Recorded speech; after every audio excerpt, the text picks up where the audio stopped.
अस्सलाम वालेकुम जी। Lecture 4 start करते हैं कैफ 1 FR 1 का। अच्छा जी, ये लेक्चर 3 कल हमारा था। ये क्वेश्चन किया था हमने, ठीक है। अच्छा लगा क्वेश्चन, दोनों मेथड्स को हमने कंपैरिजन में देख लिया, ठीक है। फिर क्वेश्चन नंबर 2 WD मेथड वाला ये हमने सॉल्व कर लिया था, ठीक है। उसके बाद ये 3 अदद क्वेश्चंस होमवर्क में थे। पिक्चर्स ली थी ना? अच्छा 4 थे, हाँ वही, ठीक है। ये क्वेश्चंस हो गए? अच्छा, अब इन क्वेश्चंस का सोल्यूशन मैं आपके साथ ना कल जो है वो शेयर कर लूँगा। इंट्रो वाले ही क्वेश्चंस थे, लेकिन किस क्वेश्चन में ज़रा मसला आया आपको? किसी में मसला आना नहीं चाहिए था वैसे, लेकिन अगर किसी को किसी क्वेश्चन में मसला आया है तो वो सोल्यूशन को जब मैं शेयर कर दूंगा आपके साथ, वो सोल्यूशन को देख लेंगे तो फिर उसको मेरे साथ डिस्कस कर लीजिएगा, ठीक है? सही है।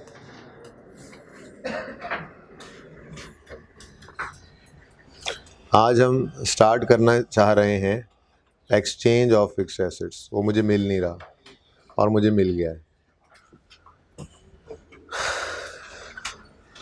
कोशिश मेरी बिल्कुल यही है कि जिन बच्चों ने इंट्रो पढ़ी थी उनको उसका फ़ायदा ही नज़र आए, क्वेश्चंस भी उसी तरह से ही हों। लेकिन इस क्वेश्चन के पढ़ने से पहले ज़रा एक सादा सा क्वेश्चन वैसे ही अपनी एग्जांपल बना के पहले वो कर लेते हैं, ठीक है। एक्सचेंज ऑफ एसेट क्या है? देखें जी, हम डिस्पोजल की बात कर रहे थे। एसेट के डिस्पोजल को हमने देखा है जी। डिस्पोजल ऑफ फिक्स एसेट जो है वो 2-3 तरह से हो सकता है, ठीक है जी। वो वाला स्पीकर नहीं चल रहा है।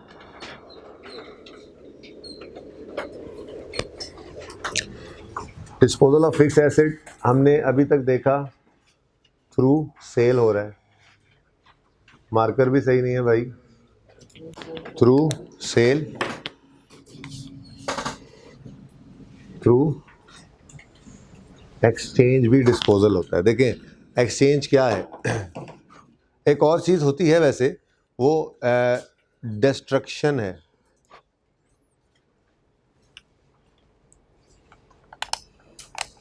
अब भाई यहाँ से बंद हो गया, पहले ऑन था। अच्छा जी, एक देखें डिस्पोजल का मतलब क्या होता है। डिस्पोजल का मतलब होता है एसेट का हमारे बिजनेस से चले जाना।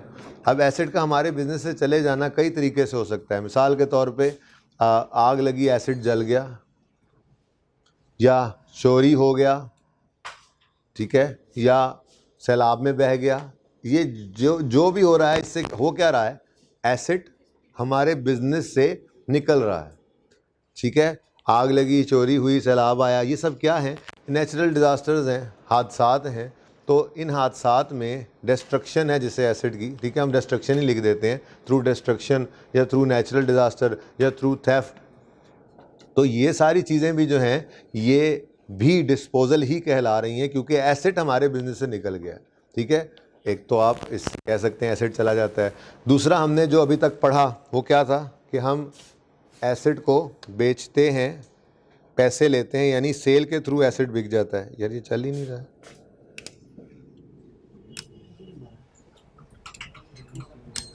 भाई पॉज कर दें ज़रा आप। अच्छा जी, मैं अर्ज कर रहा था कि disposal of fix asset through destruction और होता है। कोई एक सवाल देख लेंगे इसका, ठीक है। इन दोनों की अकाउंटिंग में कोई ख़ास फ़र्क नहीं होता सिवाय इसके कि यहाँ पे इंश्योरेंस कंपनी आ जाती है। तो थोड़ी सी टेक्निकल चीज़ जो है वो एक्सचेंज ही है जो मैं आपके साथ डिस्कस करने जा रहा हूँ। तो डिस्पोजल एसेट का क्या है? एसेट का हमारे बिजनेस से चला जाना। वो बिक के जा सकता है, वो जल के जा सकता है, वो चोरी होके जा सकता है। बिजनेस से जाना डिस्पोजल है, ठीक है। अच्छा, अब एक चीज़ है एक्सचेंज ऑफ एसेट्स। एक्सचेंज में क्या होता है? हम अपना पुराना एसेट देकर नया एसेट उसके बदले में ले लेते हैं। अब खुद सोचें, एक मैंगो मैन बन के सोचें, अगर आपने पुराना एसेट दिया है उसके बदले में नया एसेट लिया है, तो नई चीज़ ली है आपने तो बदले में कुछ ना कुछ आपको पैसे देने पड़ेंगे। 99.9% केसेस ऐसे ही होते हैं डिस्पोजल थ्रू एक्सचेंज में कि आप पुराना एसेट देकर नया एसेट ले रहे होते हैं तो कैश नॉर्मली आपका पे ही हो रहा होता है। लेकिन ऐसे नहीं कि आप इसको राइट ऑफ ही कर दो। अभी ऐसा भी हो सकता है कि आपने एसेट एक्सचेंज किया, आपने एक एसेट दिया, बदले में एक एसेट लिया। जो आपने एसेट दिया था वो अच्छी क्वालिटी का था, जो आपने लिया वो इन्फीरियर क्वालिटी का। तो ऐसी सूरत में हो सकता है आपको उस एक्सचेंज के ऊपर पैसे मिल भी जाएं, ठीक है ना। जैसे मिसाल के तौर पे आपने अपनी मेहरान जो है वो एक्सचेंज की और उसके बदले में आपने आपने जो है वो करोला ले ली, ठीक है। अब ये एक्सचेंज आपने कर ली, अब आपने मेहरान दी है और करोला ले ली है, तो आपने एक अच्छा एसेट लिया है, बड़ा एसेट, महंगा एसेट लिया है, तो बदले में कुछ कैश पे करना पड़ेगा, ठीक है। अच्छा जी, आपको कोई पैसों की ज़रूरत पड़ गई, अब आपके पास वो मौजूद तो थी करोला, आपने सोचा यार ये फ़िलहाल पैसे जो हैं वो ज़रूरत हैं, तो चलो ऐसा करते हैं, गुजारा ही करना है, तो ये वाली गाड़ी बदल लेते हैं। और दोबारा वही मेहरान वाले के पास गए और उसको जाकर कहा यार ये मेहरान दे दो, ये करोला आप ले लो। किसी और के पास चले गए तो आपने एक अच्छा क्वालिटी का एसिड दे के इन्फीरियर क्वालिटी का एसिड भी ले लिया, तो आपको कैश आ भी सकता है। लेकिन ऐसा नॉर्मली ट्रांजैक्शंस में नज़र आता नहीं है, पर इसको राइट ऑफ ना कर देना, मैं इसलिए बात कर रहा था। तो बहरहाल एक्सचेंज में क्या होता है, पुराना एसिड जाता है, बदले में नया एसेट आता है और हम नॉर्मली कुछ ना कुछ कैश भी पे कर रहे होते हैं, ठीक है। तो एग्जांपल बना लेते हैं। कॉस्ट ऑफ ओल्ड एसेट, मिसाल के तौर पे हमारे पास एक एसेट था 100 रुपये का, ठीक है, और ये पिछले 3-4 साल से इस्तेमाल कर रहे थे। इसकी एक्यूमुलेटेड डेप्रीसिएशन 40 थी, मैंने कैलकुलेट करने की बजाय आपको कैलकुलेट करके दे दी, ठीक है। अच्छा, अब हमने क्या किया, हमने एक नया एसेट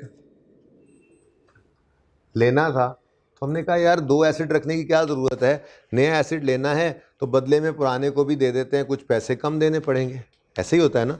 तो नए एसेट की जो कीमत थी वो तकरीबन 150 रुपये थी, ठीक है। तो हमारे पास हम अपना ना एसेट लेकर गए दुकानदार के पास, ठीक है। हमने कहा भाई आपका ये 150 वाला जो एसेट है ये आप हमें दे दें। उसने कहा ले लो। हमने कहा अच्छा, हम ना सारा कैश नहीं देंगे, हमारे पास जो पुराना एसेट है हम आपको वो दे देते हैं और कुछ पैसे आप ऊपर ले लो, ठीक है। अब हमारे जहन में क्या है, हमारे एसेट की वैल्यू कितनी है, लेकिन ये वैल्यू नहीं है, ये बुक वैल्यू है। बुक वैल्यू का मतलब क्या होता है, हमारी किताबों के हिसाब से ये कितने का है, 60 का। लेकिन दुकानदार ने हमारी किताबों वाली वैल्यू के ऊपर इसको नहीं लेना होगा। दुकानदार आपके एसेट को पकड़ेगा, ठीक है, और देखेगा उलट के पुलट के, हाँ यार ये मोबाइल ठीक है, ओपन नहीं है, हाँ साफ़ सुथरा है, कंडीशन इसकी कैसी है। मोबाइल विद मोबाइल एक्सचेंज करते हैं ना, पुराना मोबाइल दे के नया ले रहे हैं मोबाइल अगर, तो फिर उसने क्या करना है, उसने अपने हिसाब से आपके पुराने मोबाइल को, पुराने एसेट को एक कीमत एलोकेट करनी है। उसको कहा जाता है ट्रेड इन अलाउंस। क्या कहा जाता है जी? तो ट्रेड इन अलाउंस क्या होता है जी? Value assigned by the shopkeeper to our old asset. Value assigned by the shopkeeper to our old asset. तो मिसाल के तौर पे उसने आपके मोबाइल को उलट पुलट के देखा और उलट पुलट के देखने के बाद कहने लगा भाई साहब आपका मोबाइल जो है वो मैं 40 रुपये में रख लेता हूँ, ठीक है। क्या मतलब, इसका मतलब क्या है फिर? अगर उसने हमारा पुराना मोबाइल 40 रुपये में रखा है और जो नया मोबाइल हमने ख़रीदा है उसकी कॉस्ट 150 है, तो क्या मतलब कितना कैश पे करना पड़ेगा? फिर 110 रुपये का कैश पे करना पड़ेगा, ठीक है। अब ये एक्सचेंज की ट्रांजैक्शन के लिए जो है वो डाटा है। चलो कैश पेड भी मैं अब आपने बोला है तो मैं लिख ही देता हूँ। कैश पेड फिर कैसे निकला जी? 150 का एसेट था, पुराने एसेट की वैल्यू दुकानदार ने लगाई 40, तो हमने अब 110 रुपये कैश पे करना है। तो ट्रेड इन अलाउंस क्या होता है जी? वैल्यू असाइंड बाय द, हाँ जी, वैल्यू असाइंड बाय द दुकानदार टू आर ओल्ड एसेट, ठीक है, सही हो गया। अच्छा, अब एक्सचेंज की ट्रांजैक्शन है, तो याद आ रहा है कुछ इंट्रो में? नहीं पढ़ी नहीं इंट्रो? ये छोड़ के गए थे, चलो फिर आप पढ़ लेना। खैर अभी एक सवाल है, 2 सवाल हैं, 3 सवाल हैं, 4 सवाल हैं, ये सब करते हैं अभी इंशाल्लाह, ठीक है ना। तो रिवीजन हो जाएगी, जिन्होंने छोड़ा हुआ था उनकी भी रिवीजन हो जाएगी, ठीक है।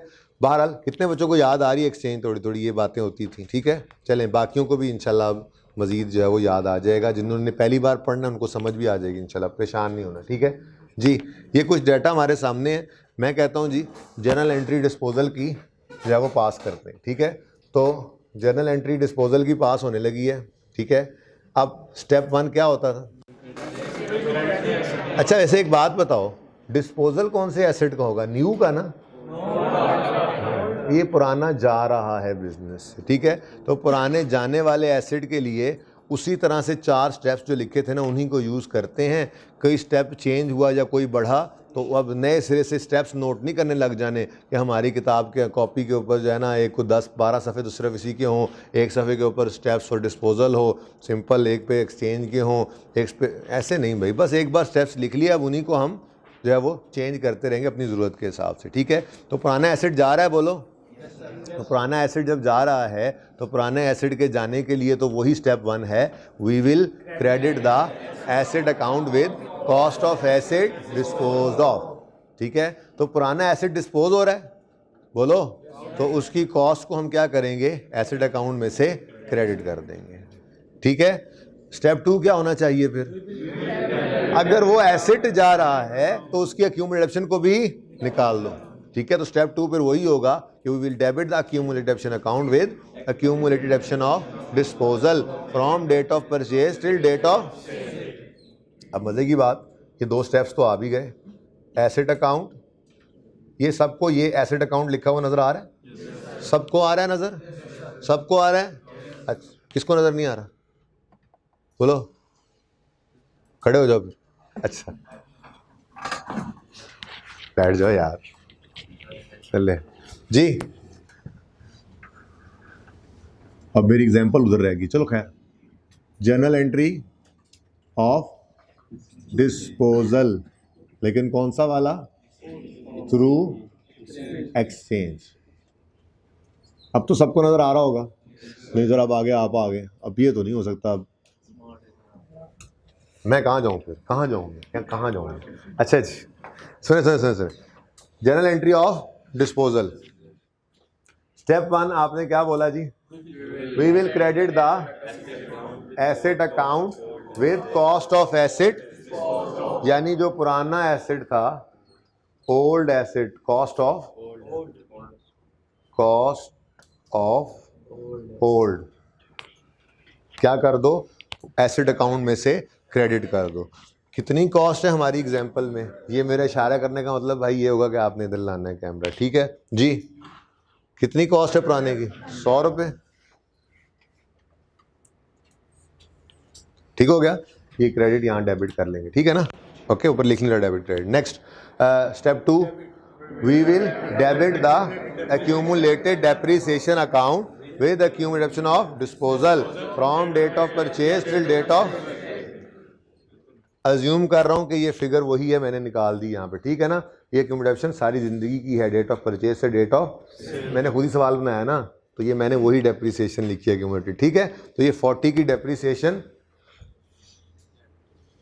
एक्यूमुलेटेड डेप्रिसिएशन अकाउंट में, ठीक है।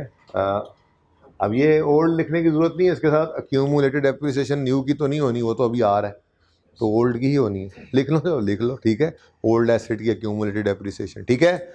स्टेप 3, ये 2 स्टेप सही हैं? ये 2 स्टेप समझ में आते हैं? अच्छा, स्टेप 3 क्या था हमारा? वी विल रिकॉर्ड, इसीलिए मैंने उस दिन आपको स्टेप लिखवाते हुए ये नहीं कहा था we will record cash received, ठीक है। We will record cash received नहीं कहा था, we will record cash paid नहीं कहा था, जस्ट कहा था वी विल रिकॉर्ड, ताकि आप इस स्टेप को यूज़ कर लें बाद में खुद अपनी ज़रूरत के हिसाब से, ठीक है। अब तक जो डिस्पोजल्स हो रहे थे उनमें हम कैश रिसीव कर रहे थे, एसिड बिकता था, कैश आ जाता था। आज एक्सचेंज की ट्रांजैक्शन में क्या हुआ है, हमने एक महंगा एसिड लेके अपना एक सस्ता एसिड बदले में भी दिया है, ठीक है। अब 150 वाला एसिड खरीदने गए और साथ अपना पुराना एसेट लेकर गए, तो दुकानदार ने हमारे पुराने एसेट को ऐसे देखा और देख के कहा ये मैं कितने में रखूंगा, 40 रुपए में रख लूंगा। ठीक है, तो अब हमने कहा 150 वाला खरीदने आए हैं, हमारे पुराने एसेट को इसने एलोकेट की है 40 की वैल्यू, असाइन की है 40 की वैल्यू, तो फिर अब हमें मज़ीद 110 रुपये पे करने पड़ेंगे। तो थी तो वही एक्सचेंज डिस्पोजल की ट्रांजैक्शन ही, लेकिन आज कैश रिसीव नहीं हो रहा। आज कैश क्या हो रहा है, तो वी विल रिकॉर्ड कैश। ठीक है, कोई मसला नहीं है। अब तक कैश रिसीव करते आए थे तो कैश डेबिट कर रहे थे, आज कैश पे करने लगेंगे तो कैश क्या कर देंगे, क्रेडिट कर देंगे। ठीक है जी, तो कैश अकाउंट 110 रुपए से क्रेडिट। ठीक है, सही है ना। अच्छा, एक्सचेंज की ट्रांजैक्शन में कैश रिसीव भी हो सकता है, मैंने आपको बता दिया, उसको बिल्कुल ही राइट ऑफ ना कर देना, कैसे तो कभी होता ही नहीं है। लेकिन नॉर्मली ट्रांजैक्शन ऐसी ही होती है एक्सचेंज में, पुराना एसेट जाता है, नया चूंकि आता है तो नए एसेट की वैल्यू ज़्यादा होती है, तो हमें कुछ ना कुछ बदले में कैश भी देना पड़ता है। ठीक है, सही है। Okay, step 1 we will credit the asset account with cost. Step 2, we will debit accumulation account with its accumulated. Step 3, we will record. आज तक डेबिट हो रहा था, आज क्या हो गया, क्योंकि आज इस डिस्पोजल की ट्रांजैक्शन में हम एक्सचेंज कर रहे हैं, पुराना डिस्पोज तो कर रहे हैं, बदले में नया आ भी रहा है, तो कुछ हमें रिजल्टेंट कैश पे करना पड़ गया, इसलिए कैश पेमेंट के ऊपर तो कैश नहीं, क्रेडिट ही होना। ठीक है, ओके। स्टेप 4 क्या था,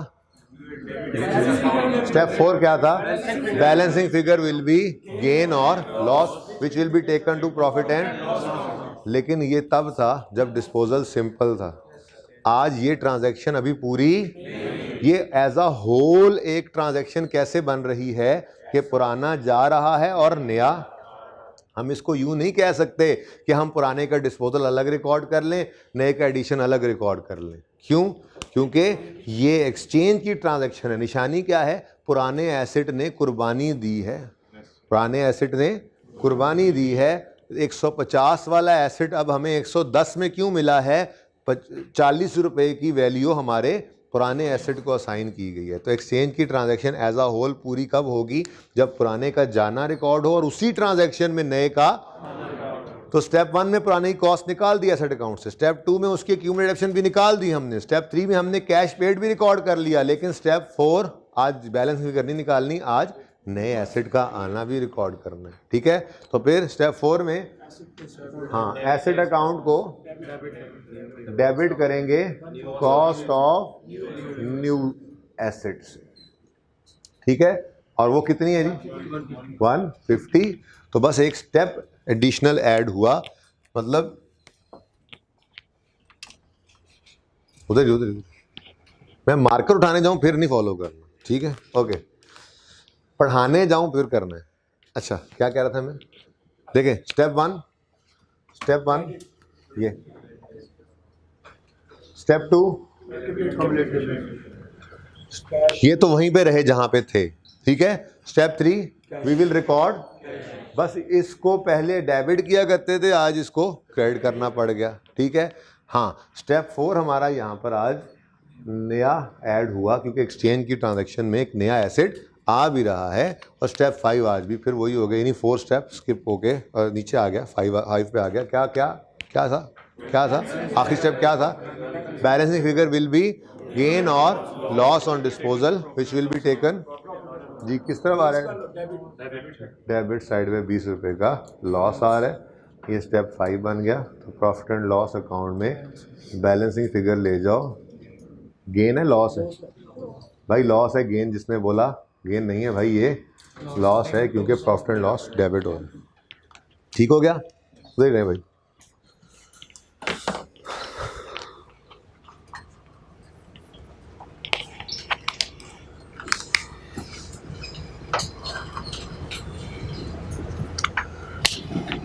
अच्छा, वैसे ये 20 का लॉस है, ये ज़बानी भी पता लग रहा था। इधर देखो, मैंने मिटा दिया था जान के। इधर देखो, इधर देखो, मतलब भाई आप भी देखें, आ गए इधर, मेहरबानी।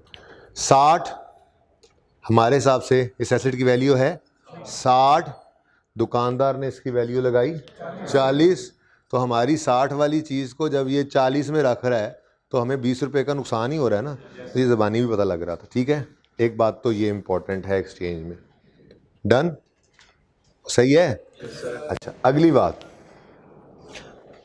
अगर सवाल में कैश पेड की फिगर ना गिवन होती तो भी हमारी ये ट्रांजैक्शन परफॉर्म हो जाती?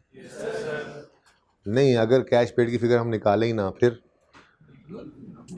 ये ट्रेड इन अलाउंस है ना, ये ट्रेड इन अलाउंस हमारी इस डबल एंट्री में कहाँ नज़र आ रहा है? ये 40, ये तो इत्तेफाक से वो सेम हो गया है। इसको चेंज कर लेता हूँ मैं, आपको कंफ्यूज तो ना हो। ट्रेड इन अलाउंस जो है ना वो 35 कर लो, ठीक है। ये 35 हुआ तो उधर फिर 115 पे किया आपने, ये 25। चलो अच्छा, मैंने ज़रा चेंज कर दिया थोड़ा सा, ऐसे ही एक जैसी फिगर दो। देखो 25 का लॉस कैसे आ रहा है? हमारी 60 वाली चीज़ के दुकानदार ने 35 दिए नहीं हैं, लगाए हैं, दिए नहीं हैं। हमारी 60 वाली चीज़ के को 35 में रखा है उसने, तो 25 का क्या हो गया हमें नुकसान। ये बात समझ आ रही है? अच्छा, मैं ये कह रहा था कि ये 35 रुपये का ट्रेड इन अलाउंस है, ये 35 का ट्रेड इन अलाउंस हमारी इस जर्नल एंट्री में कहीं नज़र आ रहा है? यानी ये ट्रेड इन अलाउंस हमारी जर्नल एंट्री ऑफ एक्सचेंज में नहीं आता, ठीक है। लेकिन इंपॉर्टेंट फिगर इसलिए है, अगर जो कभी कॉस्ट ऑफ न्यू ना गिवन हो या कैश पेड की फिगर ना गिवन हो तो हमारा, देखो अब सवाल के अंदर कैश पेड नहीं है, मैंने मिटा दिया, ठीक है। ये तो बैलेंसिंग आया था, 2 क्वेश्चन मार्क्स हो गए, बोलो। अब 2 क्वेश्चन मार्क में तो बैलेंसिंग फिगर नहीं निकल सकती, ठीक है ना। तो फिर एक बात इंट्रो में जो आपने पढ़ी होगी वो क्या थी कि अगर कैश पेड, सवाल में कैश पेड गिवन एक्सचेंज की ट्रांजैक्शन हो और कैश पेड गिवन ना हो तो फिर हम उसको निकाल सकते हैं एक छोटे से फॉर्मूला से। वो फॉर्मूला ही तो हमने लगाया था थोड़ी देर पहले ज़बानी, ठीक है।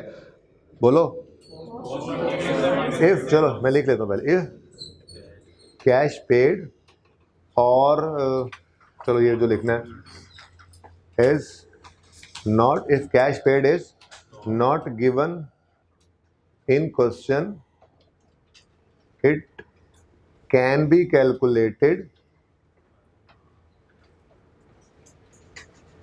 using following for। तो अभी कैश पेड ऐसे ही मैंने फॉर्मूला लिख लिया ना, सारे परेशानी वाली शक्ल बना के बैठ गए। और भाई अभी तो कैश पेड आपने खुद ही निकाला था। देखो मैंने आपको कहा भाई आपके पुराने एसेट को दुकानदार ने 40 की वैल्यू असाइन, 35 की वैल्यू असाइन की है, ठीक है, जो आपने जाके दिया है। और जो नया एसेट आप खरीदने गए हैं उसकी कॉस्ट कितनी है? 150। तो आप बताओ आपको कितना कैश पे करना पड़ेगा? ये तो सादा सी बात है, अकाउंटिंग की क्लास में बैठने की भी जरूरत नहीं है, बाहर निकल के भी किसी से पूछ लो, एक सादा आम आदमी बता देगा आपको। कि आप उसे कहो भाई अगर आपके पास एक एसेट है, एक मोबाइल है, एसेट ना कहो ना, एसेट में मोबाइल को, यार आपके पास एक मोबाइल है, ठीक है, आप वो मोबाइल हफीज सेंटर में जाकर एक दुकानदार को दिखाते हो और कहते हो ये मोबाइल रख लो और ये नया मोबाइल मुझे दे दो। जो नया मोबाइल आप लेने गए हो वो 150 का है और दुकानदार ने आपका मोबाइल 35 रुपए में रखा है, तो बताओ भला आपको कितना कैश पे करना पड़ेगा? तो ये बात तो वो भी बता देगा कि जी 150 का नया मोबाइल है, 35 में उसने मेरा पुराना मोबाइल रखा है, तो इसका मतलब मुझे 115 रुपये मजीद पे करने पड़ेंगे। तो कैश पेड का फॉर्मूला तो आपने अभी भी खुद बताया था। तो कैश पेड निकालना हो अगर तो हम क्या करेंगे? Cost of new asset minus trade in allowance कर, ठीक है, सही है ना जी। तो कॉस्ट ऑफ न्यू क्या है? Trade in allowance. तो कैश पेड क्या आ गया? अब जैसे ही 115 आया हमारी ट्रांजैक्शन पूरी होगी। लॉस कितना आया? ठीक है। तो अगर कैश पेड की फिगर ना गिवन हो तो हम उसको इस फॉर्मूला से निकाल सकते हैं, ठीक है। अच्छा, एक और सिचुएशन भी आ सकती है, ये लिख लिया। अच्छा, मिसाल के तौर पे कैश पेड गिवन है, कॉस्ट ऑफ न्यू नहीं गिवन, तो फिर भी 2 क्वेश्चन मार्क आ जाते हैं, क्योंकि इसने तो बैलेंसिंग निकलना है। ठीक है, ऐसा भी तो हो सकता है कि सवाल में कैश पेड दे दे और कॉस्ट ऑफ न्यू ना दे, तो क्या करें? इसी फॉर्मूला को रीअरेंज कर लें यार, इसी फॉर्मूला को रीअरेंज, ये क्यों इक्वेशन है ना हमारे पास। ठीक है, तो कैश पेड आज दे दिया उसने 115, कॉस्ट ऑफ न्यू गिवन नहीं है, ट्रेड इन अलाउंस गिवन, ये 35 इधर जाके प्लस कर दें तो ठीक है ना। तो फिर कॉस्ट ऑफ न्यू क्या बन जाएगी, बोलो? Is equal to 150। ठीक है, तो वही वाली बात होगी फिर, 150 अगर इधर लिखेंगे तो ये 20। ठीक है, तो ये मैं मिटा रहा हूँ अब नीचे दोनों बातें, क्योंकि बात मुकम्मल वाली ऊपर लिख रहा हूँ। ठीक है, तो अब इफ कैश पेड और cost of new asset is not given in question, it can be calculated using following formula, which is cash paid equal to cost of new minus trade in allowance। ठीक है, बाकी वो 3 scenarios भी याद आ रहे होंगे आपको, एक्सचेंज के केस में आते थे, तो इंशाल्लाह वो देख लेंगे। ठीक है, ओके, इसको नोट करें ज़रा।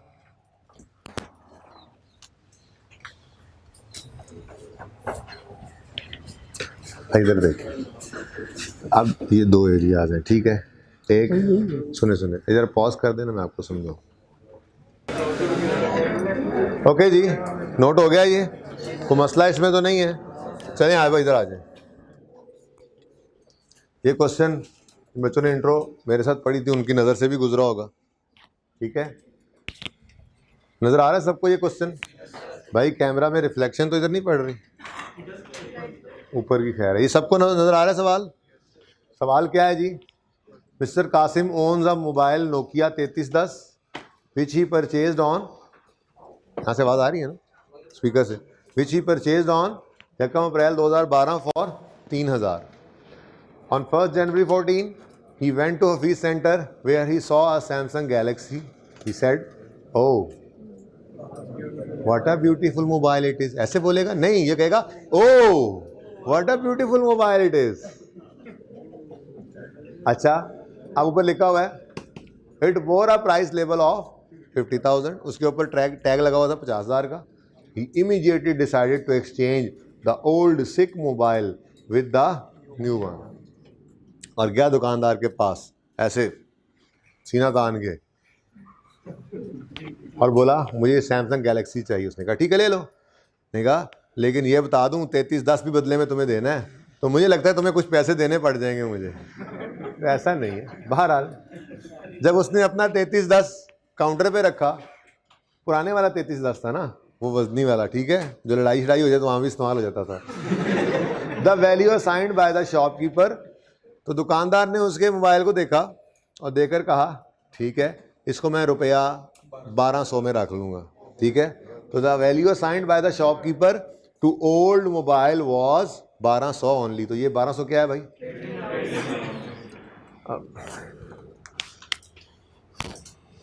पता नहीं मैं क्या मिटा रहा हूँ, नहीं देखना नहीं देखना।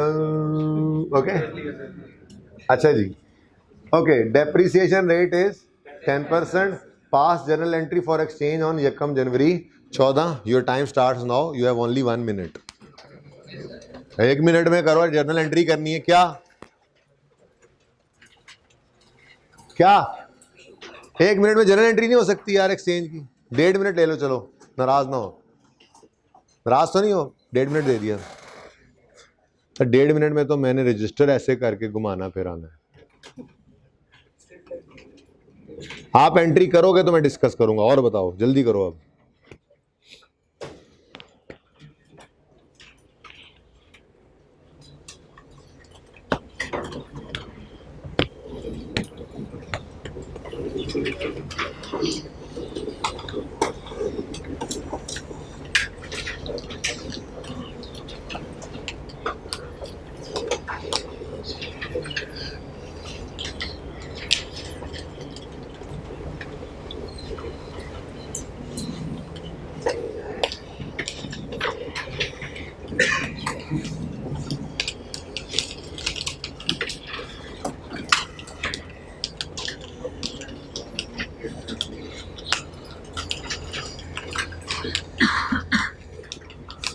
जी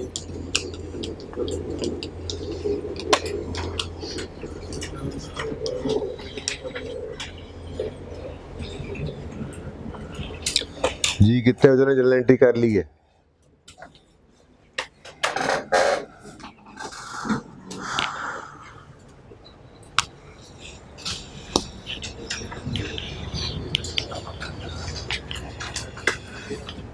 रजिस्टर की तरफ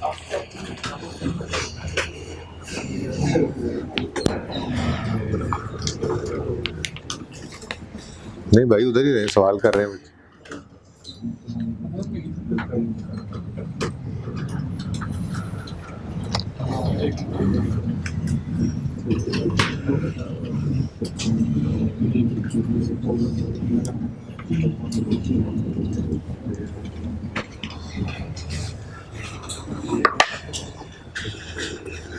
जल्दी कर लें जी, इतना तो काम नहीं था।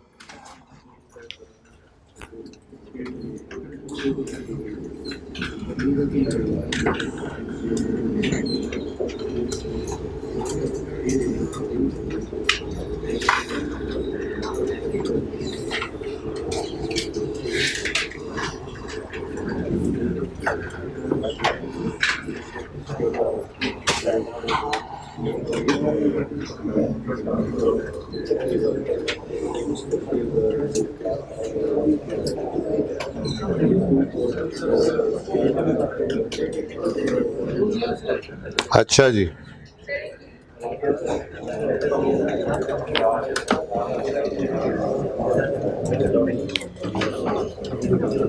ओके, बस करें अभी तो देखें जी। एक्सचेंज की transaction, step 1, we will credit the asset account with cost of asset disposed off, यानी ओल्ड की कॉस्ट। ठीक है जी, ओल्ड पुरानी कॉस्ट नहीं, पुराने एसेट की कॉस्ट, जरा शॉर्ट लिख दिया। ठीक है, तो परचेज्ड यकम अप्रैल 12 को हुआ था, खरीदा था हमने 3000 का, तो ये 3000 क्या है जी?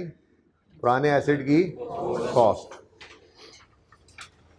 Step 2, we will debit the accumulated depreciation account with accumulated depreciation of disposal from date of purchase till date of bracket में ही कर लेते हैं, आसान सी तो जो है वो कैलकुलेशन है। 3000 एसेट की कॉस्ट है और 10% रेट ऑफ डेप्रीसिएशन है। ये आ गई 1 साल की डेप्रीसिएशन, ऐसे निकालते थे ना। ठीक है, इसको अब हमने मल्टीप्लाई करना है जितनी ज़िंदगी इस मोबाइल ने हमारे साथ गुजारी थी। ठीक है, तो 1 अप्रैल 12 को ये हमारे पास आया था। ठीक है, और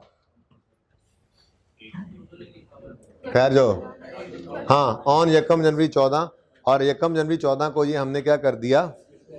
डिस्पोज कर दिया। ठीक है, तो यकम अप्रैल 12 से 31 दिसंबर 12 तक, वैसे गिनती के लिए कह रहा हूँ, 31 दिसंबर 12 तक 9 महीने बन गए, फिर 31 दिसंबर 13 तक, और 31 दिसंबर 13 या यकम जनवरी 14 एक ही बात है। ठीक है, तो यहाँ पे किसी ने कल ऐसा सवाल कुछ किया था मेरे ख्याल से, खूब सच बच्चा था ना, तो यार आपने फिर बाद में याद ही नहीं कराया मुझे। नहीं हो क्या गया, बाकियों ने तो सवाल ज़हन में आ गया होना है ना, अब अभी याद करवाना है मुझे। ठीक है, इसके बाद अच्छा, तो क्या बात कर रहा था मैं?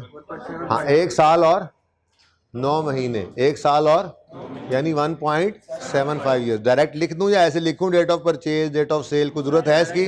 तो डायरेक्ट लिख दूं 1.75 इंटू 1.75 ईयर्स। ठीक है जी, तो आंसर क्या आ गया? 525। ठीक है जी, छोड़ो यार, छोड़ दो। ठीक है, अच्छा जी, 525। अब वैसे देखा जाए तो हमारे इस एसेट की जो वैल्यू है वो 2475 है हमारी किताबों के हिसाब से, लेकिन उसको रखा उसने कितने में? 1200 में। तो लॉस है, ये तो पता लग गया, लेकिन छोड़ो, हम तो अपने स्टेप्स को परफॉर्म करते हैं। ठीक है ना, तो step 1, we will credit the asset account with cost of asset disposed off. Step 2, we will debit the accumulated depreciation account with accumulated depreciation of disposal from date of purchase till date of sale. ठीक है जी। Step 3, we will record cash. अब cash पे होगा या receive होगा? 50,000 वाला Galaxy ले रहे हो और आपके मोबाइल को वो 1200 में रख रहा है, तो अल्टीमेटली आपको तो कैश पे करना ही पड़ेगा, ठीक है। तो कितना कैश पे करोगे? जो पे करोगे वो क्रेडिट करोगे। लेकिन सवाल में कैश पेड गिवन नहीं है, गिवन नहीं है, गिवन नहीं है, ठीक है। तो सवाल में कैश पेड गिवन, अगर नहीं गिवन है तो कोई मसला नहीं, ट्रेड इन अलाउंस तो गिवन है। 1200 रुपये क्या है? Trade in allowance. फिर कॉस्ट ऑफ न्यू एसेट किधर है भला? ये कॉस्ट ऑफ न्यू एसेट। तो अगर ये दोनों चीज़ें गिवन है तो कैश पेड तो बड़े सिंपल तरीके से निकल सकता है। 50,000 वाली चीज़ है नई, पुराने को उसने 1200 में रखा है, तो फिर 48,800 रुपये सिर्फ पे करना पड़ेगा। 1200 रुपये तो 3310 की वजह से बच गए ना, ठीक है जी। तो कैश पेड यहाँ निकाल लो, ठीक है। 50,000 माइनस 1200 क्या आ गया जी? 48,000। तो ये सब काम ऐसे पर्चे में नहीं करने, ये तो मैंने ऐसे ही लिख दिया। देखो मैं यहाँ लिखने भी लगा था ब्रैकेट में, ठीक है। तो कॉस्ट ऑफ न्यू निकालने के लिए बाहर अब यहाँ पे निकाल लिया, तो सॉरी कैश पेड की फिगर 48,800, ठीक है। स्टेप 1 एसेट अकाउंट में से पुरानी कॉस्ट गई। स्टेप 2 इसकी क्यूमुलेटेड डेप्रिसिएशन भी गई। स्टेप 3 कैश पे हुआ तो उसको भी रिकॉर्ड कर लिया हमने। Step 4 balance figure will be gain और लॉस। नहीं, एडिशनल स्टेप क्या था? नया एसेट आया भी है, इसी ट्रांजैक्शन का हिस्सा है, तो फिर एसेट अकाउंट में न्यू की कॉस्ट को डेबिट करना है, और वो है 50,000 रुपये। अब स्टेप 4 की बजाय 5 में चला गया बैलेंसिंग फिगर, वो क्या है जी? गेन होगा या लॉस होगा। मैंने पहले ही ज़बानी बता दिया था आपको, बज़ाहिर लॉस ही नज़र आ रहा है, लेकिन आपने ज़बानी नहीं निकालना करना, आप ट्रांजैक्शन करें, अपनी बैलेंसिंग फिगर निकालें, ठीक है जी। बोलें 1275 प्रॉफिट एंड लॉस अकाउंट में ये है बैलेंसिंग फिगर, और अगेन ये क्या है? लॉस ऑन डिस्पोजल है, उसकी वजह प्रॉफिट एंड लॉस में ये डेबिट होगा। तो ये सारी ट्रांजैक्शन सारे सवालों में डेबिट रखा ही जान के इसी तरह से हुआ है, ताकि आपको ये थोड़े देर टाइम में याद हो जाए पक्का कि डेबिट तो प्रॉफिट एंड लॉस में लॉस ही होता है। तो कभी क्रेडिट आएगा, हैं ये क्या हुआ, अच्छा गेन आ गया, वरना ऐसा नहीं होता कि डिस्पोजल ऑफ फिक्स एसेट पे हमेशा लॉस ही आना है, ये ना समझ लेना है। ओके,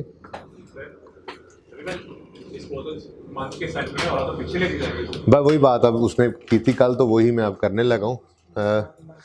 एक सवाल ही अगला कर लो, उसके बाद फिर ये एग्जांपल बताता हूँ, ठीक है। जल्दी से भाई आप इधर फ्रेम लगाएं, ये सवाल बच्चों को नज़र आना चाहिए, ठीक है।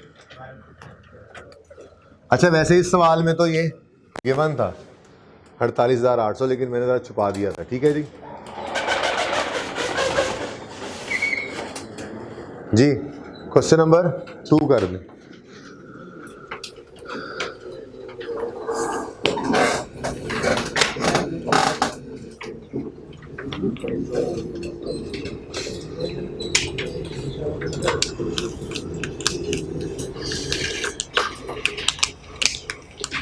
यादें ताज़ा हो रही हैं इंट्रो वाली?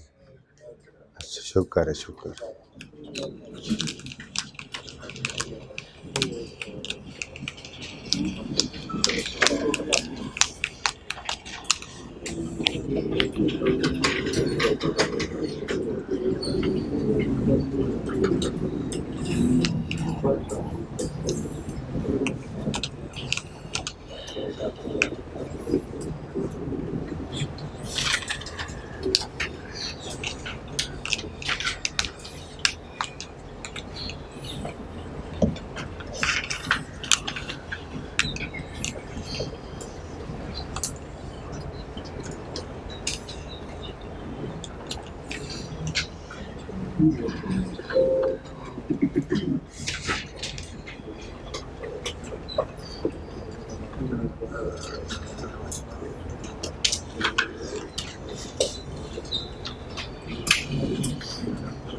होगी ट्रांजैक्शन तो।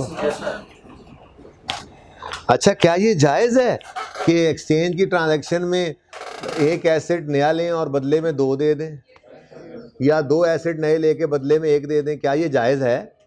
हो सकता है जी, आप 10 एसेट खरीदें नए और उसके बदले में आपके पास 2 ही पड़े हैं तो वो 2 दे दें, तो क्या मसला है भाई? एक्सचेंज की ट्रांजैक्शन में ये ज़रूरी नहीं है कि एक एसेट के बदले में 1 ही आए। आपके पास 3310 के साथ एक और 3410 भी पड़ा हुआ था, तो आप ये दोनों ले गए और सैमसंग गैलेक्सी के बदले में आपने दे दिए, तो ये ऐसा हो सकता है बिल्कुल, ठीक है ना। 3410 भी होता था कुछ नहीं होता, सॉरी।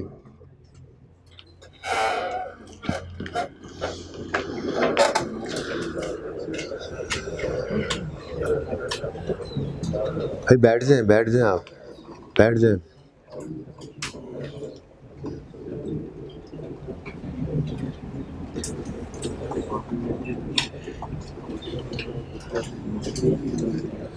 कितने बच्चों ने ये ट्रांजैक्शन कर ली है?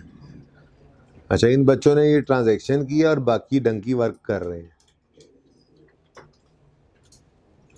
चलो कर लें डंकी वर्क।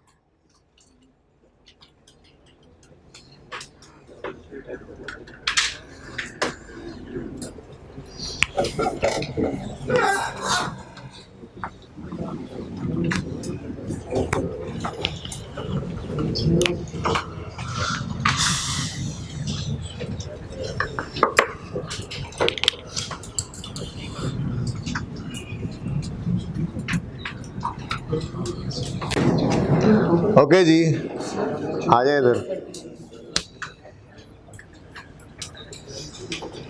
चलो जल्दी करो, जल्दी करो, आधा मिनट, 30 सेकंड और है।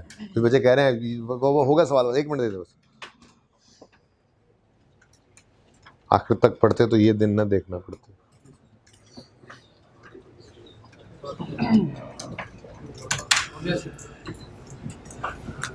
ओके बस करें अब जी। सवाल है, ऑन 1 अप्रैल 12 वी एक्सचेंज 2 पुरानी cars with a new car. मुमकिन है? Okay. The cost of 1 old car is. सब क्या करें, 2 अलग अलग ट्रांजैक्शंस करेंगे या as a whole? As a whole ये एक ट्रांजैक्शन है कि एक नई कार आ रही है और 2 पुरानी कारें जा रही हैं, ठीक है। तो दोनों को कंबाइन कर देंगे, उनकी कॉस्ट निकालने लगेंगे तो कंबाइंड निकाल देंगे, एक्यूमुलेशन निकालने लगेंगे तो कंबाइंड निकालेंगे, क्योंकि एक क्लास ऑफ एसेट के लिए तो एक ही लेजर बना होता है ना। व्हीकल के लेजर के अंदर एक कार आएगी, एक चली जाएगी, 2 चली जाएंगी, 3 चली जाएंगी, ठीक है ना। ओके अच्छा, आगे कहता है These were purchased 4 years back, ठीक है, that is 1 April 2008। The trade in allowance यानी एक्सचेंज अलाउंस, ये ट्रेड इन अलाउंस का दूसरा नाम है, याद रखना, पर्चे में दोनों तरह से आ सकते हैं नाम। ये नो एक्सचेंज अलाउंस है आपका, ये कौन सा अलाउंस है? ट्रेड इन अलाउंस का दूसरा नाम एक्सचेंज अलाउंस है, ठीक है। भाई कहाँ तक लगा हुआ ये फ्रेम इस वक्त? एंड तक? वो यहाँ तक, ये यहाँ तक लगा हुआ है, तो बस फिर यहाँ तक लगाना है ना यार। ओके जी, किधर गया? ट्रेड इन अलाउंस, देखे ना, ये पढ़ रही है जुमला, ये यहाँ तक जा रहा है, तो ये यहाँ तक जा रहा है तो फिर वहाँ तक नज़र नहीं आएगा बच्चों को जी। द ट्रेड इन अलाउंस यानी एक्सचेंज अलाउंस इज 180,000 पर कार, ठीक है। तो एक गाड़ी का 180 ट्रेड इन अलाउंस है, लेकिन हम तो दोनों को कंबाइंड रखेंगे पुरानियों को, तो फिर इंटू 2 कर देंगे, 360 हो जाएगा, ठीक है। The cost of new car is 12 lakh, rate is 10% straight line, ठीक है। सवाल कर लेते हैं, सवाल तो हो गया, जवाब कर लेते हैं, आ जाओ इधर जी। Step 1, we will debit the, अच्छा, we will credit the asset account with, ठीक है। अब कॉस्ट ऑफ ओल्ड जो है वो एक नहीं है, वो 2 गाड़ियां हैं, एक की कॉस्ट कितनी है? 400, तो 2 की कितनी हुई? तो क्रेडिट कर दोगे 800 से, ठीक है। Step 2, we will debit the accumulated depreciation account with accumulated depreciation of disposal from date of purchase till date of। अब ये 800 डबल हो तो गया इकट्ठा, अब इसी को ही डेप्रीशिएट कर लेते हैं। मैं नहीं वर्किंग अलग कर रहा, मैं तो ब्रैकेट में ही यहाँ पे कैलकुलेट कर लेता हूँ। 800 इंटू 10% है, ओके। यहाँ से क्या आ जाएगा हमारे पास? 1 साल की डेप्रीसिएशन। यहाँ से क्या आ जाएगा? 1 साल की डेप्रीसिएशन। अब हम डेट ऑफ परचेज से डेट ऑफ सेल तक मंथ्स गिनेंगे, ठीक है ना। हाँ, आप पागल नहीं हैं, आपको हम पागल नहीं है, लेकिन आप सब, लेकिन सारे पागल यही कहते हैं। भाई देखो उसने खुद लिखा था 4 years बैक, ठीक है, साल डेट भी उसने लिखी थी 1 अप्रैल 2008 और आज है 1 अप्रैल 2012, तो सीधे सीधे 4 साल थे। गिनती करने की उस तरह से ज़रूरत थी ही नहीं, महीने बैठ के गिनते रहे हैं। कोई ईयर एंड पूछने की कोशिश कर रहा होगा, किसी के दिल में साथ यार ईयर एंड 31 दिसंबर करें, मंथ्स गिनने हैं फिर ईयर्स में कन्वर्ट करना है। अल्लाह के बंदो 4 साल सीधा सीधा लिखा हुआ था, बस 4 years लिखो। क्या आ गया? 320। ठीक है, okay. Step 3, we will record. अब 800 रुपये, ये नए एसेट 12 लाख का है और पुराने एसेट की इतनी वैल्यू नहीं लगी, तो अल्टीमेटली कैश रिसीव नहीं होना, कैश पे ही होना है। तो वी विल रिकॉर्ड कैश। तो कैश हो रहा है पे। कितना कैश पे हुआ है? कितना कैश पे हुआ है? कैश पे कितना हुआ है? गिवन नहीं है, बोलो पहले, गिवन नहीं है सवाल में। कैश पेड गिवन, अब कैश पेड गिवन नहीं है तो फिर हम निकालेंगे उसको फॉर्मूला से, cost of new minus trade in allowance. Cost of new है 12 lakh, trade in allowance 180 into 2 यानी 360 है। तो कैश पेड कैसे निकलेगा? इधर देखो 1200 यानी 12 लाख, मैं 1000 में कर रहा हूँ क्वेश्चन, ठीक है ना, रुपीज इन 1000 ऊपर लिख लीजिएगा, ठीक है। तो 1200 क्या है? Cost of new less trade in allowance. 360 कैसे आया? 180 एक गाड़ी का ट्रेड इन अलाउंस था और 360 दो का, ठीक है। तो क्या बन गया आंसर? 840। डन। कितने बच्चों ने ये सही निकाल लिया था? 840। कितनों से गलती हुई? ओके, 180 ही ले लिया सिर्फ। हाँ तो पर कार पे ध्यान देना था ना। ओके जी। स्टेप 4, एसेट अकाउंट को न्यू की कॉस्ट से डेबिट कर दिया हमने और वो है 1200 और जी कितनी? देखो डेबिट आ रहा है, क्रेडिट आ रहा है? नज़र में से मुझे आ ही रहा था। देखो ना, ये कोई 480 के करीब हमारे एसेट की वैल्यू नज़र आ रही है, बुक वैल्यू देखें तो, लेकिन उसने सिर्फ 360 दिए हैं उसके, तो फिर हमें नुकसान ही हो रहा है ना, ठीक है। बहरहाल छोड़ें इस बात को, ऐसे थोड़ी देखना है हमने। बैलेंस शीट किस तरफ आ रही है? डेबिट साइड पे। कितनी? 120। तो डेबिट साइड पे प्रॉफिट एंड एंट्री की हद तक तो ये भी ठीक है, लेकिन पता होना चाहिए प्रॉफिट एंड लॉस में डेबिट लॉस होता है, तो लॉस ऑन डिस्पोजल आया, ठीक है, ओके।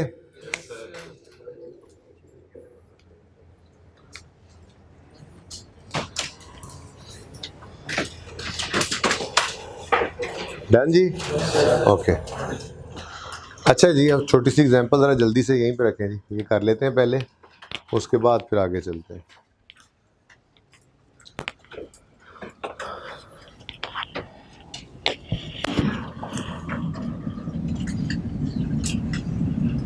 अज्यूम कर लेते हैं जी, हमारा ईयर एंड है 31 दिसंबर 2021। 2021 का 31 दिसंबर आ गया, चलो 20 कर लो, नाराज क्यों होते हो, ठीक है, सही है। अच्छा, अब एडिशन समझाने लगा हूँ, ठीक है। एडिशन की डेप्रिसिएशन कब स्टार्ट करें, ठीक है। हमने एक जनरल रूल बनाया होता है, ठीक है। वो जनरल रूल क्या बनाया होता है हमने कि डेप्रिसिएशन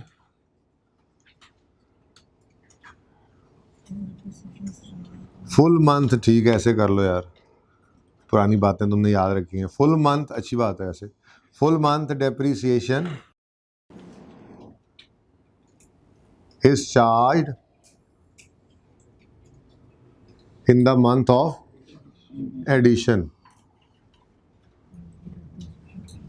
अपनी आसानी के लिए अकाउंटेंट्स ये रूल इसी तरह से, ये नॉर्म इसी तरह से रखते हैं, एनुअल पे नहीं जाते, मंथली बेसिस पे चले जाते हैं। क्या कि जिस महीने में आपने एसेट ख़रीदा है उस महीने उसकी पूरे महीने की डेप्शन चार्ज कर लें, ठीक है। हाँ, फिर उसको बराबर सराबर करने के लिए आखिरी महीने में जब बेचेंगे तो फिर पूरे महीने की डेप्शन नहीं लेंगे, ठीक है। अब थोड़ी सी बात जहन में ये आती है कि जी मिसाल के तौर पे हमने एक एसेट खरीदा 15 को, आपने कहा जी फुल मंथ चार्ज कर दें डेप्रीसिएशन, यहाँ पे आपने पूरा महीना चार्ज कर दिया, और आखिरी महीने में चार्ज ना करें लेकिन वो आखिरी महीना भी आखिरी दिन बिका तो वो भी आपने चार्ज करवा दिया। अभी बताता हूँ। तो ये 15 दिन की डेप्रीसिएशन तो ज़्यादा चार्ज हो गई, जितना तो इस्तेमाल ही नहीं हुआ था। तो भाई उसका जवाब ये है कि भाई डेप्रीसिएशन एक एस्टीमेट है, तो एस्टीमेट में थोड़े बहुत दिनों का फ़र्क चलता रहता है। हम दिनों को गिनने बैठ जाएं तो फिर हम यही काम करें अकाउंटेंट्स डेप्रीसिएशन की कैलकुलेशन, और तो फिर दुनिया में हमारा को काम ही ना बचे। क्योंकि ये एक एस्टीमेट है तो थोड़ा बहुत प्लस माइनस इसमें इजाज़त होती है एस्टीमेट्स के अंदर, अकाउंटेंट्स को अलाउ होता ही है इतना सा, ठीक है ना। सही है। बहरहाल वो बात मज़ीद अभी समझ आएगी जब, तो क्वेश्चन रेज होने से पहले ही मैंने कहा चलो क्वेश्चन का आंसर कर दें। तो ईयर एंड 31 दिसंबर है, अज्यूम करता हूँ मैंने एक एसेट ख़रीदा है, एडिशन की बात हो रही है ना, ठीक है। एडिशन के केस में क्या होता है जी, डेट ऑफ परचेज होती है ना। तो डेट ऑफ परचेज है एसेट की, मिसाल के तौर पे 1 मार्च 2020। तो क्या फ्रैक्शन हम लगाएंगे डेप्रीसिएशन की कैलकुलेशन में? डेप्रीसिएशन कैलकुलेशन के लिए क्या फ्रैक्शन लगाओगे? जनवरी और फरवरी नहीं लेना, मार्च पूरे का पूरा आ गया 10/12, ठीक है। अगर यही एसेट मैं 20 मार्च को ख़रीदूं तो क्या करूं? नहीं यार, आधे महीने से ज़्यादा गुजर गया है तो क्या करें? फिर भी पूरा महीना ले लें। क्यों? क्योंकि हम फुल मंथ डेप्रीसिएशन चार्ज कर देते होते हैं एडिशन वाले महीने में, ठीक है। तो 20 मार्च वो ही आया, 2 3 4 5 6 7 8 9 10 19 तक तो ऐसे ही आया ना, जब 20 के साथ भी यही हो रहा था, ठीक है ना। तो 20 मार्च को एसेट खरीदा तो 10/12, ठीक है, और सही है। 30 मार्च को खरीदा, अब तो फंस गए। 30 मार्च को फिर भी 10/12, क्यों? Full month depreciation is charge in the month of, चाहे वो 30 को भी आया है, हमने क्या करना है इसको 10/12 मार्च का पूरा महीना डेप्रीशिएट कर देना है। लेकिन एक एक्सेप्शन बन गई, और वो एक्सेप्शन है 31 मार्च 2020, क्योंकि क्लोजअप है ना, पता है, क्योंकि अकाउंटिंग के अंदर 31 मार्च का मतलब 1 अप्रैल भी होता है। देखिए ये दोनों डेट्स इंटरचेंजेबली यूज़ हो रही होती हैं। तो जब 31 मार्च आएगा तो हम इसको कह सकते हैं कि जी ये 31 मार्च का मतलब तो, और इसका मतलब तो 1 अप्रैल 2020 भी होता है। इसलिए ये 31 मार्च वाले महीने में ना डालो, इसको अप्रैल कर लो, ठीक है। दोनों जो यूज़ हो जाते हैं। तो सिर्फ इस केस के अंदर कि अगर आपका एसेट 31 मार्च को आया है तो आप इसको फिर 1 अप्रैल से डेप्रीशिएट करना शुरू करना, मार्च के महीना डेप्रीशिएट मत करो, ओनली एक्सेप्शन। वरना देख लो इससे एक दिन पहले भी आया तो पूरा महीना हमने डेप्रीशिएट कर दिया। क्लियर? ठीक है। अच्छा, दूसरी चीज़ है जी डिस्पोजल। तो फिर अगर हमने एडिशन के वक्त फुल मंथ डेप्रीसिएशन चार्ज कर दी थी एडिशन वाले महीने में, तो फिर अब कंपैरिजन सही हो हमारा, ठीक है, तो उसकी वजह से मतलब हमारी डेप्रीसिएशन करीब करीब सही हो जाए, तो उसके लिए फिर अब क्या हमें करना चाहिए उसूली तौर पे, डिस्पोजल के महीने के अंदर कोई डेप्रीसिएशन चार्ज नहीं करनी चाहिए। तो वाइल नो डेप्रीसिएशन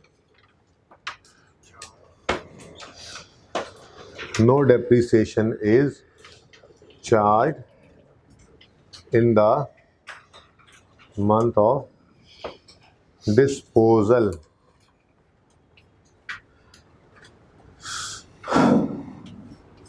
इसी को ही आगे बढ़ा लेते हैं फिर, है डिस्पोजल के केस में तो डेट ऑफ सेल होगी ना।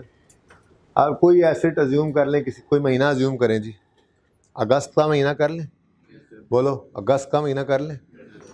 हमने एक एसेट बेचा इसी साल में 1 अगस्त 2020 को, तो डेप्रीसिएशन करते हुए क्या फ्रैक्शन लगाओगे? 8/12। जनवरी, फरवरी, मार्च, अप्रैल, मई, जून, जुलाई, अगस्त, 8/12, 8/12। अगस्त तो लेना ही नहीं है, no depreciation is charge in the month of disposal, तो फिर 8 की बजाय अगस्त नहीं लिया। ऐसे ही है, होना क्या चाहिए था। अच्छा ये अगस्त थोड़ा मुश्किल लग रहा है, डिस्पोज किया हमने एसिड सितंबर, चलो यहाँ ज़्यादा बेहतर लगता है, आप लोगों को ज़्यादा अच्छा लगता है। यकम सितंबर 2020 को एसिड बेचा, सितंबर तो 9वां महीना याद रह जाता है ना ऐसे, ठीक है। ये मार्च का महीना, जून का महीना, सितंबर का पेपर शेपर होते हैं कभी हैं ऐसे, तो ये सितंबर, यकम सितंबर 2020, तो सितंबर 9th मंथ है, ठीक है। तो अब फ्रैक्शन 9/12 लगा दें, नहीं 10 नहीं हो खौफ करो, ठीक है जी। 9/12 नहीं, क्यों, क्योंकि no depreciation is charge in the month of disposal, तो सितंबर लेना ही नहीं है। कितने महीने डेप्रिशिएट करेंगे इस एसेट को, अगर ये यकम सितंबर 2020 को हमारे से निकल कर जा रहा है बिजनेस से, तो हम इसको 9th मंथ इसका डेप्रिसिएशन में नहीं डालेंगे, इसको कितने महीने डेप्रिशिएट करेंगे। और अगर ये 20 सितंबर को जाए, 20 सितंबर 20 को, तब भी 8/12, क्यों, no depreciation is charge in the month of disposal. ये किसी अनलेस के सवाल खुद कोई ऐसी बात कर दे, सवाल खुद ना कहे तो हम, ये हमारी नॉर्म है अकाउंटेंट्स की, हम ऐसे ही करते हैं, ठीक है। अच्छा अगर 29 सितंबर 2020 को ये चला जाए तो 8/12, क्यों, no depreciation is charge in the month of disposal, ठीक है जी। हाँ अगर ये 30 सितंबर को जाए तो इसका मतलब यकम अक्टूबर भी होता है, तो फिर यकम अक्टूबर ही समझ लो ना इसको, ठीक है। तो ये एक एक्सेप्शन बन गई। तो हमने जितने भी सवाल किए उनमें एडिशन हमेशा इधर हो रहा था और डिस्पोजल हमेशा उस मंथ के एंड पे हो रहा था, इसलिए ये सवाल ही पैदा नहीं हुआ था। लेकिन पर्चे में ऐसा नहीं होगा, पर्चे में प्लस माइनस हो भी सकता है, नॉर्मली होता नहीं है पर हो भी सकता है, तैयारी तो होनी चाहिए, ठीक है। तो 30 सितंबर अगर हो डिस्पोजल तो फिर 9 महीने डेप्रिशिएट करेंगे। क्लियर है ये बात, बोलो। अच्छा वो भी बच्चे नोट कर रहे होंगे।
जी आ जाएंगे।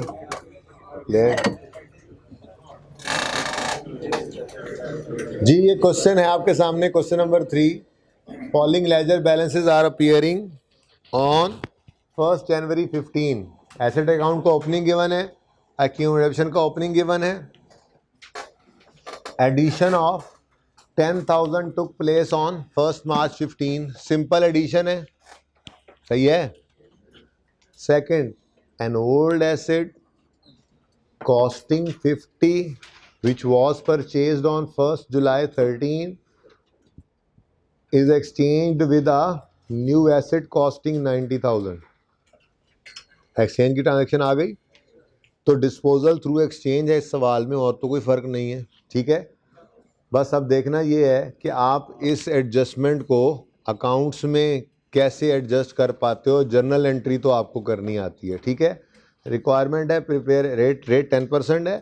रिक्वायरमेंट है prepare asset account, accumulated depreciation account and disposal account along with journal entry, ठीक है। देख लो अभी तक इंट्रो ही चल रही है हमारी, ठीक है, लेकिन ये ज़रूरी चीज़ें हैं बहरहाल ये करना, ठीक है। तो आपके पास अब 2 मिनट नहीं 3 मिनट हैं, आप इन लेजर्स को बना के 3 मिनट के अंदर अंदर आप मुझे दिखा दें, ताकि फिर मैं अगले सिनेरियोज़ की थोड़ी सी बात करूं और फिर आपको होमवर्क दे के छुट्टी दूं।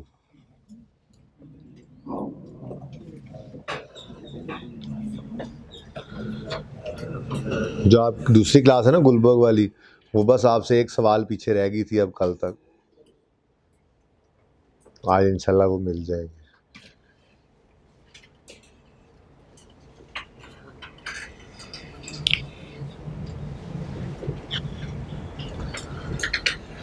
क्वेश्चन सबको नज़र आ रहा है जी? कैमरे में भी सही नज़र आ रहा होगा भाई।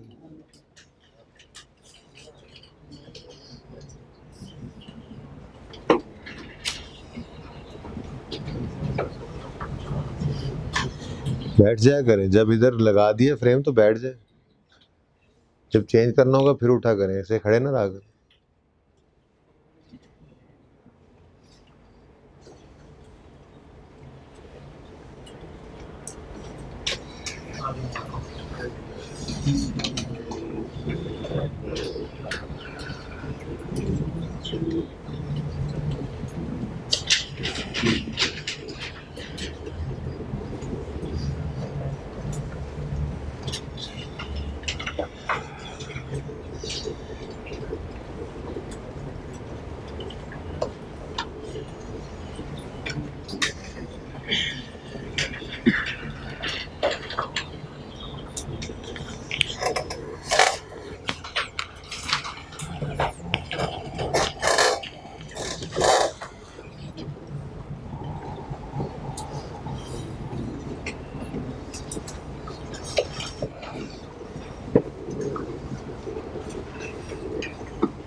लास्ट मिनट है जी।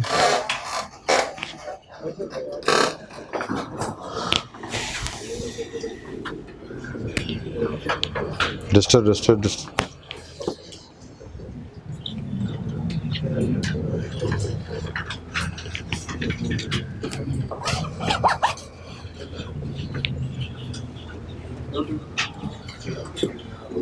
ठीक है।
जी भाई ले आए इधर कैमरा।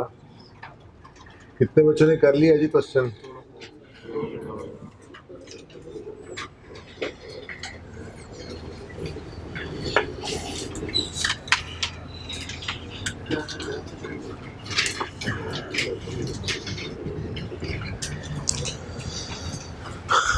ओके जी, अब बाकी साथ साथ देख लीजिएगा, ठीक है, पता तो चल ही जाएगा कि सही जा रहे थे या नहीं। चलें आ जाएं, अब मिलके करते हैं सवाल जी।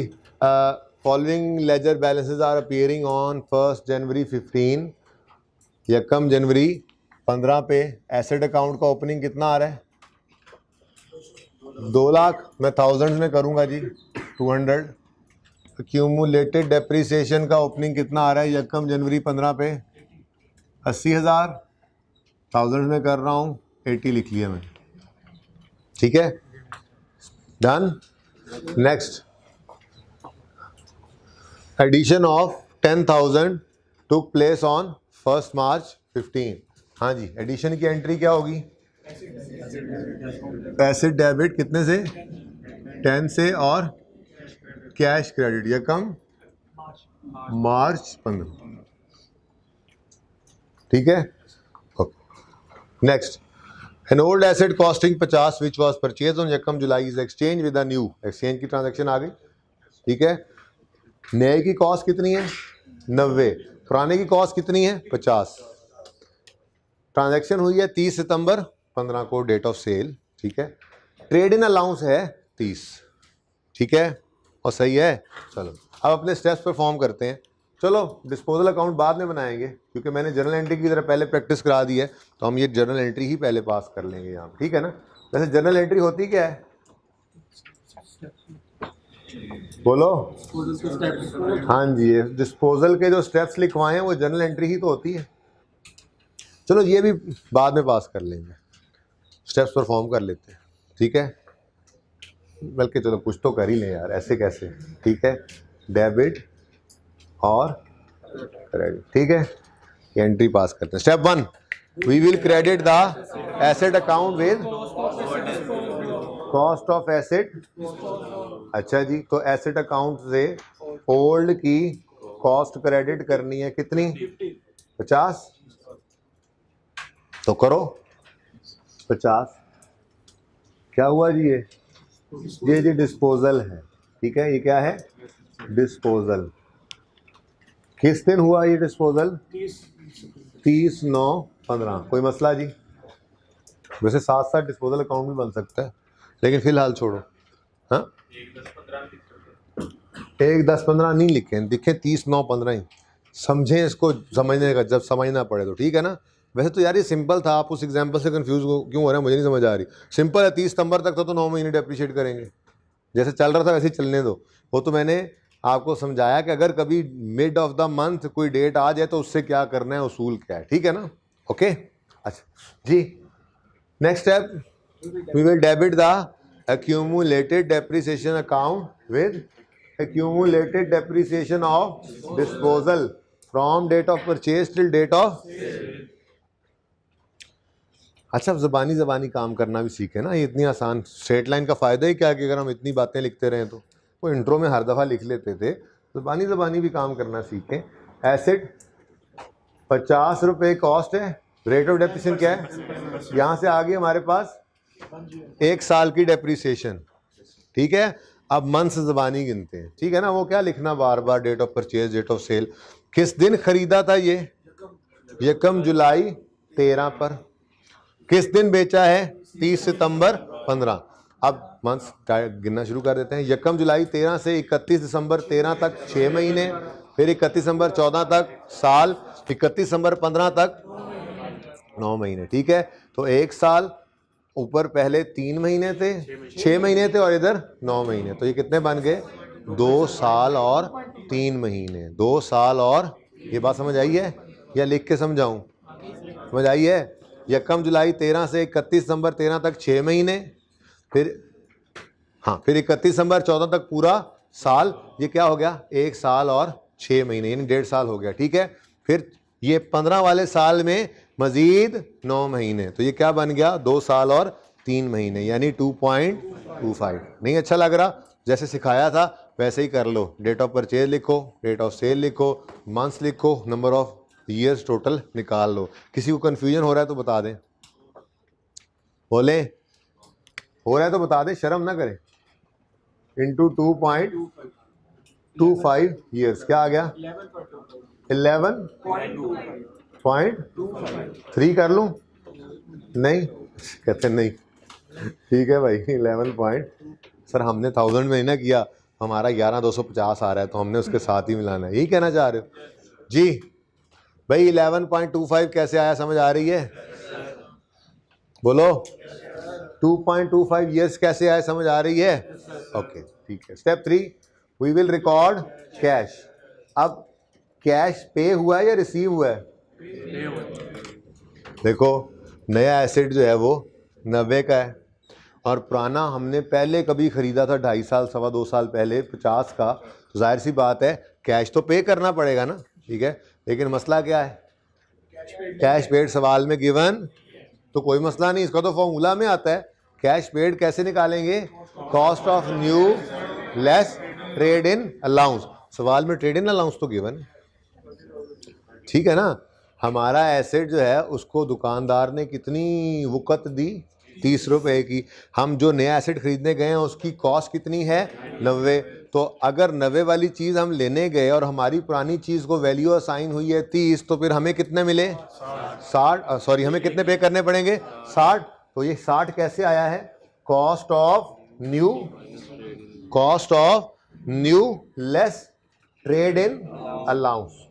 तो यही ब्रैकेट में, अब फार्मूला ब्रैकेट में ही आ गया। अब ये नहीं अब पर्चे में लिखते रहेंगे बैठ के cost of new minus trade in allowance, ये कैश पेड निकलेगा, पहले अंग्रेजी लिखेंगे फिर वो अल्फाज लिखेंगे फिर वहाँ से आंसर निकालेंगे फिर यहाँ लिखेंगे, फिर तो यही काम करते रहेंगे। अब फार्मूला लिख लिया ना एक बार, आपके रजिस्टर पे आ गया, बस दैट्स इट। अब पर्चे में ये करना, ठीक है। कितना? 60। ओके। स्टेप 4 बोलो। एसेट अकाउंट में न्यू एसेट की कॉस्ट को आपने क्या करना है जी? डेबिट करना। अच्छा ये देखो, ये तो मैंने क्रेडिट कर दिया था, ये वाला डेबिट मुझे आपने याद नहीं कराया, ये भी कर दे। 11.25 एक्यूमुलेटेड डेबिट, ये इसको फिलहाल बाद में कर लेते हैं, ठीक है। सेकंड इम्पैक्ट एंड पे जी। एक काम करें ना, फिलहाल डिस्पोजल की जर्नल एंट्री करें या, ठीक है। तो पहले अकाउंट बना रहे थे, चलो मैंने कहा आज पहले जर्नल एंट्री कर लेते हैं, खैर ठीक है। अकाउंट नहीं बना रहा अभी जी। ये क्या हुआ जी? डिस्पोजल हुआ, कोई वर्किंग आज मैंने नहीं की, ब्रैकेट में ही काम कर दिया था ये, ठीक है। 30 9 15 9 पे बड़ा जोर देते हो तुम, पंजाबी खाली 9 पे।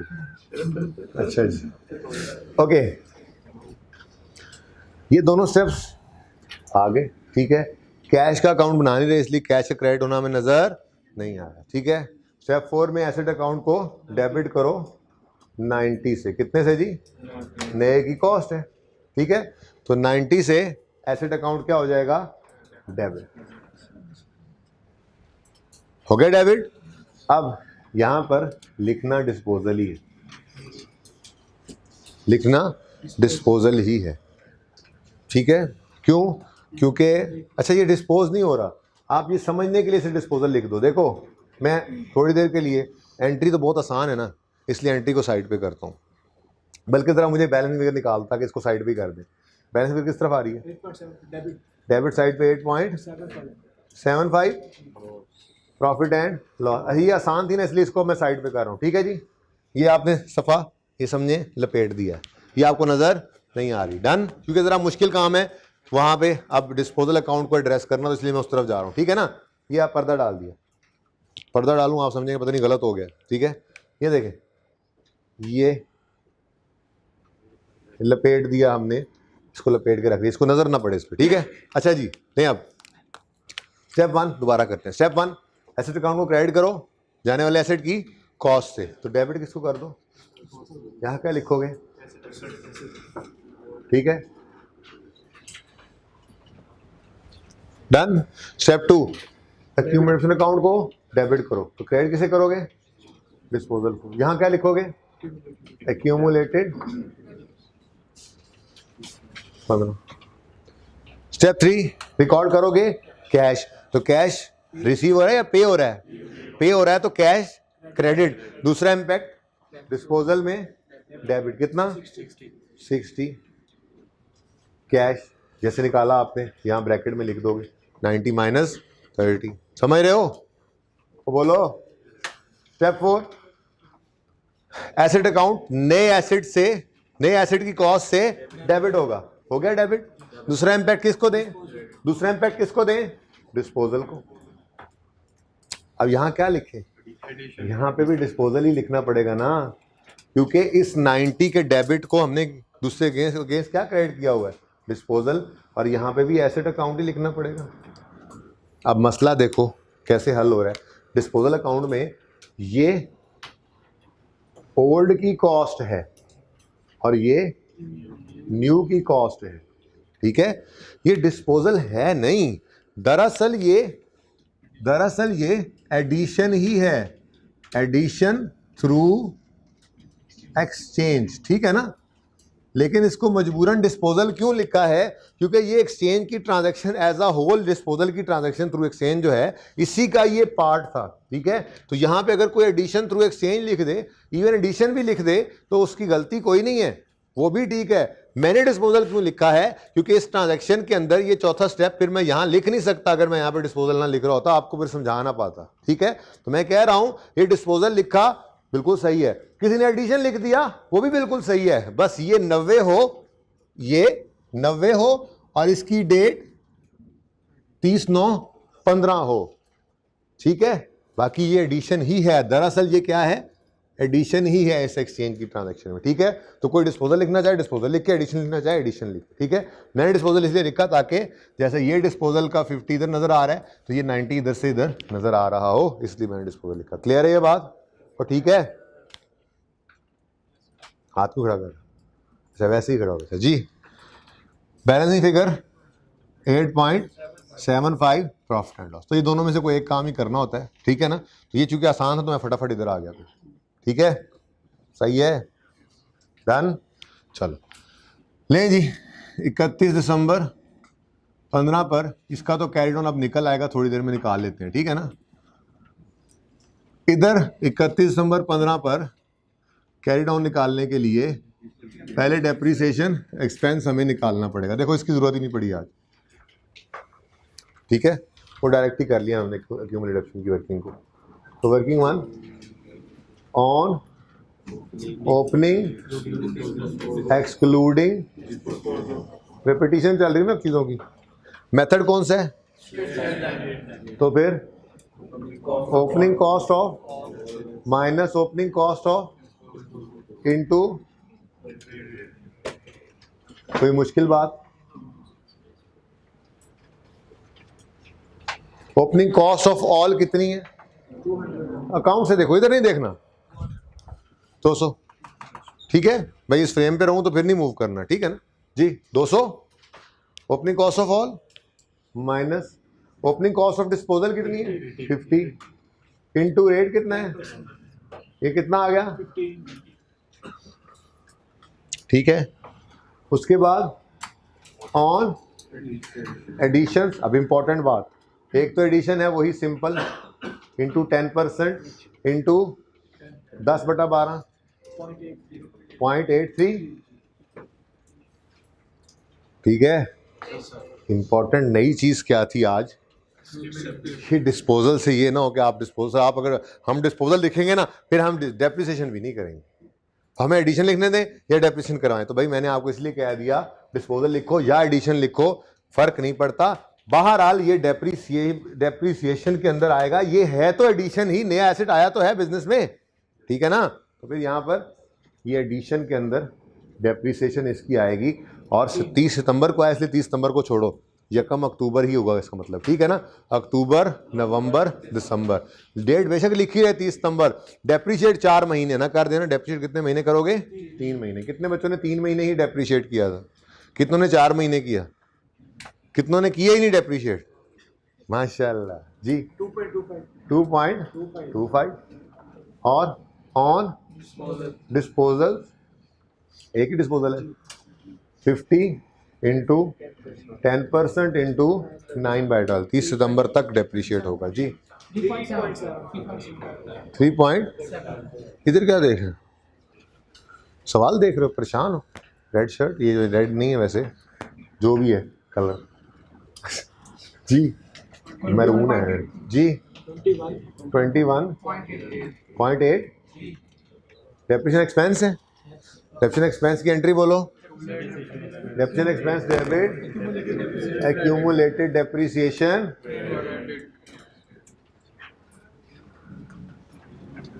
तो क्लोजिंग बैलेंस फिगर बता दो जी 90.5 डन। कोई मसला? तो नई चीज क्या आई, बस इसको काबू करना सीखो। इधर लिखना है एडिशन में इसको, ठीक है। दूसरा इसको डेप्रीशिएट भी लाजमी करना है जी। बेटा ये इस ट्रांजैक्शन के अंदर, और यार चुप कर जाओ ना, समझे एक्सचेंज की ट्रांजैक्शन को कहते ही क्यों है। ये सिंपल डिस्पोजल, देखो पहले क्या होता था, हम अलग एक एसेट को बेचते थे सिंपल डिस्पोजल और एक अलग खरीदते थे। ये ऐसा है नहीं।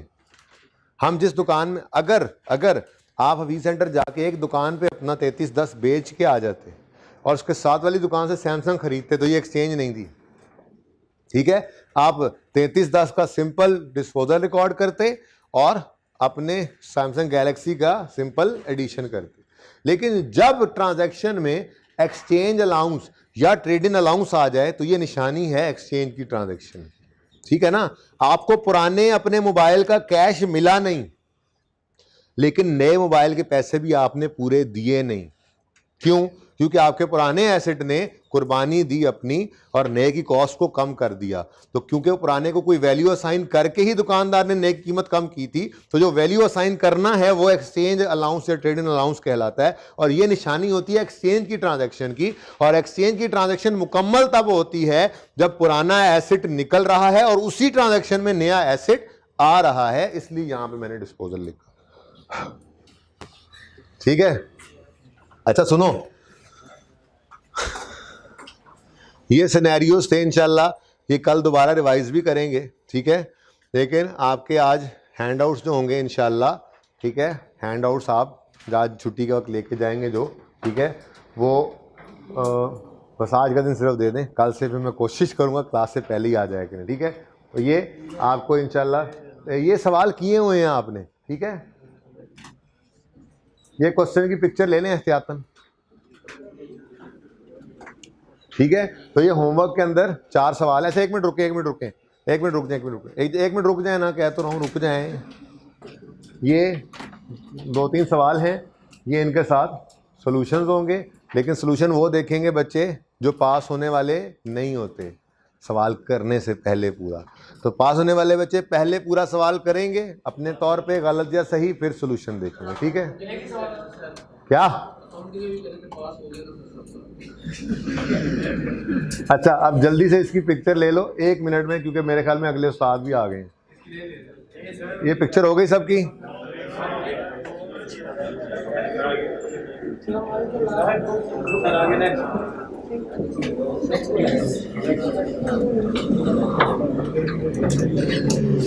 याद आ रहे हैं ये सवाल? इसकी रिक्वायरमेंट ये है कि आप, रिक्वायरमेंट को छोड़ो, इसकी रिक्वायरमेंट ये है कि आपने एक्सचेंज ट्रांजैक्शंस हैं 3 अलग अलग, इनकी जर्नल एंट्री पास करके आनी है।